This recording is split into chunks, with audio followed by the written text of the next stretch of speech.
ବୋକା ବନେଇ ଟିକେ ଟିକେ ରୁହନ୍ତୁ। ହଁ, ପ୍ରଭିନ୍ସ ମିଶ୍ରା ଏ ମିଶ୍ରା ମୁଁ ଜଣେ ପିଓର ଭେଜିଟେରିଆନ। ରହିଲା ଗଛର ଫ୍ରୁଟ ଗୁଡ଼ିକ ହଉଛି ଗଛ ପାଇଁ ୱେଷ୍ଟ ପ୍ରଡକ୍ଟ। ଆଚ୍ଛା, ଗଛର ୱେଷ୍ଟ ପ୍ରଡକ୍ଟକୁ ତମେ ନେଇକି ଆସିଲା ଏରେ। ଆ ତୁ ଜଣେ ଭେଜିଟେରିଆନ, ଭେଜିଟେରିଆନକୁ ତାକୁ କାଟିକି ରାନ୍ଧିକି ତାକୁ ମରିକି ବଏଲ କରିକି ଖାଇ ଦିଆଯାଏ। ଆରେ ଶିଶୁ ଗୋଟେ ତା ଖାଲି ଜୀବନ ହଇରେ ହଇରେ ଗଧ ମୂର୍ଖ, ହଇରେ ଗଧ ମୂର୍ଖ। ଯେତେବେଳେ ଧାନ ଲଗାଯାଏ, ଧାନକୁ ଯେତେବେଳେ କଟାଯାଏ ସେଇଟା କଣ ହୁଏନି? ଧାନରେ ବି ତ ଜୀବନ ଅଛି ନା ସେଇ ଗଛରେ। ସେଇ ଗଛକୁ ଯେତେବେଳେ କାଟୁଛ, ସାଇନ୍ସ କୁହେ ତାଙ୍କୁ ମଧ୍ୟ କାଟେ, ବୁଝିଲ? ତାଙ୍କୁ ମଧ୍ୟ ବ୍ଲଡ ଆସେ। ତମେ କୋଉ ସାଇନ୍ସ ପଢେଇବରେ ଆମକୁ? କୋଉ ସାଇନ୍ସ ବିଷୟରେ ଶିଖିବ? ଯାଇକି ଟିକେ ସାଇନ୍ସ ପଢ, ତାପରେ ଆସିକି କହିବ। ମିଶ୍ରା କମେଣ୍ଟ କରୁଛନ୍ତି ସେ ୱେଷ୍ଟ ପ୍ରଡକ୍ଟ ହେଲା ଫ୍ରୁଇଟ, ଯୋଉଟା କି ଆମ ପାଇଁ ଖାଇବାକୁ ଦିଆ ହେଇଛି। ଯେମିତି ଫ୍ରୁଇଟ ଆଚ୍ଛା। ଗଛରୁ ନିଜେ ପଡିଥାଏ, ନିଜେ ପଡିଥାଏ। ହଇରେ ମିଛୁଆ, କାହିଁକି ଏମିତି ହଉଛୁ ତୁ କହିଲୁ? ଆଚ୍ଛା, ନିଜେ ପଡିଥାଏ। ଆଚ୍ଛା, ହଁ ଏମିତି ନିଜେ କେତେ ପଡିଥାଏ। ଫଳ ଅଛି ଯୋଉଟା କି ନିଜେ ଖସିକି ତଳେ ପଡୁଛି ତାପରେ ଆଣିକି ତମେ ଖାଉଛ? ଏମାନେ ଯଦି ତମେ କେମିତି ବାଇଗଣ ଚାଷ କରୁଛ, ବାଇଗଣ ତଳେ ପଡିଲା ପରେ ହିଁ ତମେ ନେଇକି ଆସିଛ ତାକୁ ଘରକୁ। ବାଇଗଣ ଯଦି ତଳେ ପଡିବ ମୂର୍ଖ, ସେଇଟା ପୁଚୁକା ହବରେ ସେଇଟା ରନ୍ଧନରେ ବ୍ୟବହାର କରାଯାଇ ପାରିବ ନାହିଁ। ଏତିକି ମଧ୍ୟ କମନ ସେନ୍ସ ନାହିଁ କିରେ ମୂର୍ଖ। ମିଶ୍ରା, ତୁ ମର୍ଚ ଗଛ ଲଗେଇଲା ପରେ ସେଇଟା ଫଳ, ସେଟା ମର୍ଚ ତଳେ ପଡିଲା ପରେ ଯାଇକି ତୋଳୁଛୁ ନା ଖାଉଛୁ? କଣ ହଉଛୁ ରେ ମିଶ୍ରା ତୁ? ସତ୍ୟକୁ ଜାଣିବା ପାଇଁ ଚେଷ୍ଟା କରେ। ତୁ ନମ୍ବର ୱାନ ପପୁଲର ଛୋଟ ଭାଇରେ।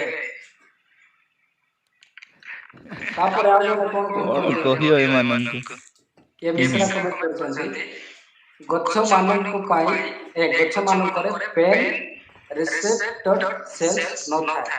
ମାନେ କହିବା ପାଇଁ ଚାହୁଁଛନ୍ତି ଗଛ ଆଚ୍ଛା। ମାନଙ୍କରେ ପେନ୍ ନଥାଏ, ଦର୍ଦ ନାହିଁ ହଁ ନଥାଏ। ହଁ। ସେମାନଙ୍କର ଭାଇ କଥା କହିବାର ଆଚ୍ଛା, ଯଦି ଦର୍ଦ ନଥାଏ ତାକୁ କାଟିଲା ପରେ ତାର ଇଏ ଯୋଉଟା କି ପାଣି ଭଳି ଆସେ, ସେଇଟା ସାଇନ୍ସ ଭାଷାରେ ବ୍ଲଡ କୁହାଯାଏ। ସେଇଟା କେମିତି ଆସେ ଦେନ୍? ହଇରେ ଆଚ୍ଛା, ମିଶ୍ରା ଜେପି ବାବୁ, ମୁଁ କହୁଥିଲି ପଶୁ ହତ୍ୟା। ଏଇଠି ଦେଖନ୍ତୁ, ଶ୍ରୀକୃଷ୍ଣ ନିଜେ ପଶୁ ହତ୍ୟା କରୁଛନ୍ତି। ଶ୍ରୀମଦ୍ ଭଗବତ ମହାପୁରାଣ ଟିକେ ଦଶମ ଆଜ୍ଞା ସ୍କନ୍ଦ ତାର ଅଧ୍ୟାୟ 58 ରେ। ଟିକେ ମିଶ୍ରାଙ୍କୁ ଟିକେ ଭଲରେ ଶୁଣେଇ ଦିଅ ମିଶ୍ରାଙ୍କୁ। ଟିକେ ଶୁଣେଇ ଦିଅ। ଆରେ ମିଶ୍ରା, ତୁ କୁଆଡେ କହୁଥିଲୁ ପଶୁ ହତ୍ୟା? ଯଦି ପଶୁ ହତ୍ୟା ପାପ ନା, ତମ ଶ୍ରୀକୃଷ୍ଣଠୁ ବଡ ପାପି ଏଇ ଦୁନିଆରେ କିଏ ନଥିବେ। କାରଣ ସେ ନିଜେ ପଶୁ ହତ୍ୟା କରୁଛନ୍ତି। ୟାର ସାବୁତ ଅଛି ଶ୍ରୀମଦ୍ ଭଗବତ ମହାପୁରାଣ ଦଶମ ସ୍କନ୍ଦ ଅଧ୍ୟାୟ ନମ୍ବର 58, ତାର ଶ୍ଲୋକା ନମ୍ବର 13-14 ଦେଖିବେ। ସେଠାରେ କ୍ଲିୟର ଲେଖାଯାଏ। ଏଇଠି ଦେଖନ୍ତୁ, ଲେଖା ଅଛି, ହେ ପରୀକ୍ଷିତ, ଇତି ମଧ୍ୟରେ ଦିନେ ବୀରବର ଅର୍ଜୁନ ଗାଣ୍ଡିବ ଧନୁ ଓ ଦୁଇଟି ଅକ୍ଷୟ ତୋରଣୀ ଧରି ତଥା କବଚ ଧାରଣ କରି ଭଗବାନ ଶ୍ରୀକୃଷ୍ଣଙ୍କ ସହିତ କପିଧ୍ୱଜ ରଥରେ ବସିଲେ ଏବଂ ରଥ ଚଢି ଶିକାର କରିବା ନିମନ୍ତେ ସିଂହ, ବ୍ୟାଘ୍ର ଓ ଅନ୍ୟ ଭୟଙ୍କର ଜନ୍ତୁ ମାନଙ୍କୁ ଶିକାର କରିବା ନିମନ୍ତେ ବନକୁ ଗଲେ।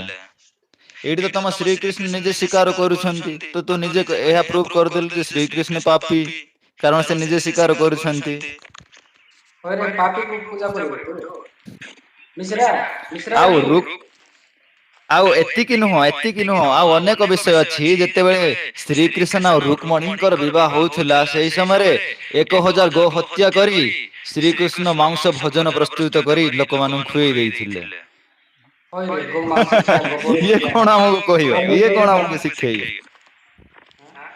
ତମ ତମକୁ ଶ୍ରୀକୃଷ୍ଣ ଭଗବାନ ନିଜେ 1 ଲକ୍ଷ ତମ ଶ୍ରୀକୃଷ୍ଣ ନିଜେ 1 ଲକ୍ଷ ଗୋ ହତ୍ୟା କରି ଭୋଜନ ପ୍ରସ୍ତୁତ କରୁଛନ୍ତି ଏବଂ ଲୋକମାନଙ୍କୁ ଗୋ ମାଂସ ଖୁଆଉଛନ୍ତି।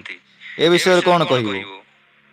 ଆମ ପାଖରେ ପ୍ରମାଣ ଅଛି, ଯୁକ୍ତିଯୁକ୍ତ ପ୍ରମାଣ ସିଦ୍ଧାନ୍ତ ସହିତ ଆମେ ତୁମକୁ ଦେଖେଇ ପାରିବୁ। ଏଠାରେ ଆପଣ କ୍ଲିୟରଲି ଦେଖିଲେ ଦର୍ଶକ ବନ୍ଧୁ, ଅର୍ଜୁନଙ୍କ ସହିତ ଶ୍ରୀକୃଷ୍ଣ ଯାଉଛନ୍ତି ଶିକାର କରିବା ନିମନ୍ତେ ଏବଂ ସେ ଅନେକ ପଶୁ ପକ୍ଷୀ ମାନଙ୍କୁ ମଧ୍ୟ ଶିକାର କରୁଛନ୍ତି। ଏବଂ ସେତିକି ନୁହେଁ, ଆଉ ଲେଖାଯାଏ, ତାହା ପର୍ବ ସମୟରେ ହୋଇଥିବାରୁ ସେ ଭିତରୁ ଯେଉଁ ସବୁ ପଶୁ ଯଜ୍ଞର ଯଜ୍ଞ ସେଗୁଡିକ ସେବକ ମାନଙ୍କ ଦ୍ଵାରା ରାଜା ଯୁଧିଷ୍ଠିରଙ୍କ ନିକଟକୁ ଅଣାଗଲା। ଏଇଠି ପଶୁ ମାନଙ୍କୁ ଯଜ୍ଞ ନିମନ୍ତେ ମଧ୍ୟ ଅଣା ଯାଉଅଛି, ହତ୍ୟା କରିକି। ଅର୍ଥାତ୍ ତମ ଯଜ୍ଞରେ ମଧ୍ୟ ପଶୁ ମାନଙ୍କୁ ଦିଆଯାଏ। ଏଇ କଥା ତମ ଯଦି ପୁରାଣ ହିଁ କୁହେ। ନିହାତି ନିହାତି ଶ୍ରୀକୃଷ୍ଣ ଯୋଉ ପଶୁ ମାନଙ୍କୁ ଧରିକି ଆସିଲେ, ଯୋଉ ପଶୁ ମାନଙ୍କୁ ଶିକାର କଲେ, ସେଇ ପଶୁ ମାନଙ୍କୁ ସେ ଯଜ୍ଞରେ ଚଢେଇବା ନିମନ୍ତେ ଧରିକି ଆସିଲେ। ମିଶ୍ରା କୁଆଡେ ଧାଇ ଗଲା ନା କଣ? ପ୍ରଶ୍ନ ବାହାରିଲାନି। ହଇରେ ମିଶ୍ରା, ତ କୃଷ୍ଣ ଆଉ ତ ଅର୍ଜୁନ ଶିକାର କରିକି ଧରିକି ଆସିଛନ୍ତି ପଶୁମାନଙ୍କୁ ଯଜ୍ଞ ନିକଟକୁ, ଅର୍ଥାତ୍ ଯଜ୍ଞ ବେଦୀକୁ। ଏ ବିଷୟ କଣ କହିବୁ ତୁ? ସେଇଟା ପାଇଁ କହୁଛି, ଯୋଉ ବିଷୟ ବି ତମେ ଟିକେ କହିବାକୁ ଚାହଁନା ତା ପୂର୍ବରୁ ଟିକେ ଦେଖ, ସମସ୍ତ ବିଷୟ ନଲେଜ ରଖିକି ଆସ। ମିଶ୍ରା ଆଉ କିଛି ପ୍ରଶ୍ନ ଅଛି? ପ୍ରଶ୍ନ କର।